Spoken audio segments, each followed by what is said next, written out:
Hello everyone, আজকে প্রিয়াঙ্কা দিদি এই ব্ল্যাকের মধ্যে একটা আম, এই ডিজাইনের কোনো ভাষা নেই, তার জন্য যা মনে হচ্ছে তোমরা তাই বলো কমেন্টে। তো দিদি যেই ডিজাইনটা দিয়েছে সেটা আমি করতে পেরেছি কি না, তো দিদি তুমি বলো। আই থিঙ্ক তুমি খুব সুন্দর করে করেছো। আর এতবার ট্রায়াল অ্যান্ড এরর ছিল, এটা আমি কিছুই ডিসাইড করে আসিনি।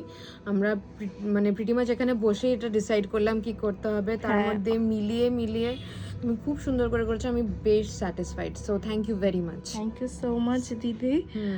আর কিছু বলার নেই, কারণ কি অনেকগুলো ইন্সপো থেকে এটা নেওয়া, হ্যাঁ, এটা একদমই বলতে গেলে নিজেদের মধ্যে নিজেদের, থেকে। হ্যাঁ, মানে এটা খুব ডিসকাশন করে এটা করা হয়েছে। আমি অ্যাকচুয়ালি ব্ল্যাক চেতাম, মানে অল ব্ল্যাক, বাট একটু লাইক ভেরিয়েশন বা কিছু, মানে অন্য কোনো ডিফারেন্ট কালার মানে চেতাম না। তো ওইভাবে তুমি যা সুন্দরভাবে করে দিয়েছো, so I am really very grateful. Thank you. Thank you so much দিদি।